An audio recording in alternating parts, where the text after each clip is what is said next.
In the FA Cup quarter-final, Brighton have overcome Millwall via a penalty shootout and extra time to get through to the semi-finals. Millwall were tough to play against today. They set up in a very, very solid defensive formation. Brighton are suited to the counter-attack. So Millwall's formation didn't suit Brighton, and Brighton were struggling for the first 88 minutes of the game. Brighton were second best. Absolutely. Millwall, scrappy first half. Not a lot of chances, a lot of energy, but Brighton were misplacing passes, a bit too slow in possession, easy to defend against. Millwall kept their shape very, very well, kept them shooting from distance. Second half kicks off. The weather changes. Now, this is, I think, where the game changes. It makes it easy for Millwall to get those scrappy goals. The Pearce goal from a set play. Is Glenn Murray impeded in the box? I would say yes. Rugby tackled, I think, is the term I would use. But there's no VAR. Alex Pearce's headed goal stands. There are 5 Brighton players on the line, including the goalkeeper, can't keep it out. And Brighton look defeated. They do. They look beaten. The weather is horrendous. There's hailstorms, there's sleet, there's rain, there's high winds. The pitch is getting heavier. O'Brien's goal comes from a counter-attack. Brighton are regularly caught in possession in this game. They showed a lack of pace with the starting lineup. Although the players that came on had a bit more pace, and those changes positively affected the game from Chris Hughton. But O'Brien's goal was a counter-attack goal, well taken, fully deserved. He had worked his socks off, had Aidan O'Brien. He was brought off not long after that because Millwall believed the game was won. Millwall believed the game was theirs. It was 2-0. All they got to do is just make some changes, keep their shape, keep playing as they've been playing. Brighton shouldn't have a look in. But Chris Hughton decides to throw in loads of attacking options. Locadia and March, the 2 substitutes, score goals. Locadia's goal, it's the first real cross from the right-hand side that's actually made it into the box where the Brighton player in the box can contest. Too many crosses from the right were poor today. Locadia swivels and smashes it into the top of the goal. You don't stop them. It's almost a goal from nothing because Brighton had not really shown anything in attack worth of note. Kyle had a couple of shots from range, but that was a bullet of a shot. You don't stop them. And it's 2-1 with 2 minutes left. Now, there's a bit of added time, injury time, at the end of the second half. And there's a free kick. And it's a fair distance out from Solly March. There's no threat here. The way Millwall defend set plays with their height and their physicality shouldn't be a problem. It goes straight in. And Martin, the goalkeeper's to blame for that. He had a howler. He was caught out, got his angles all wrong, misread where the ball was going.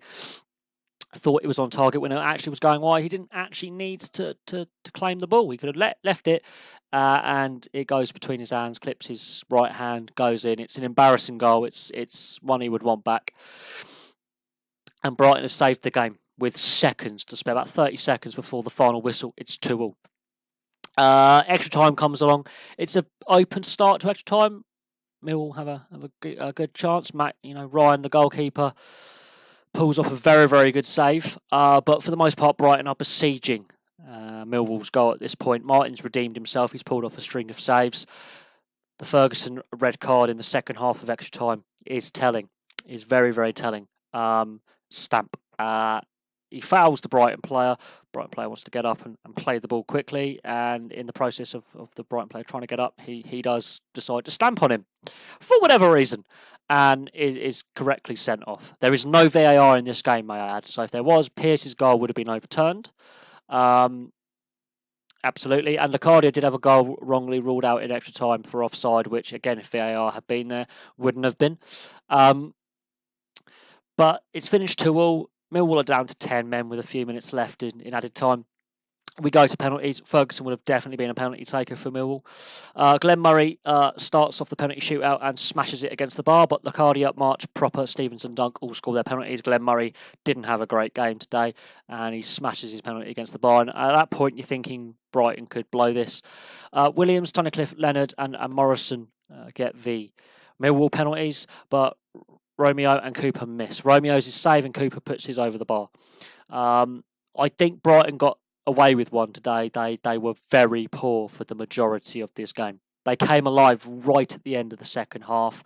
The weather in the second half might have had a part to play in that. Millwall took advantage with the Pearce goal and O'Brien's goal, with the sloppy play of Brighton. But Brighton's substitutions changed the game.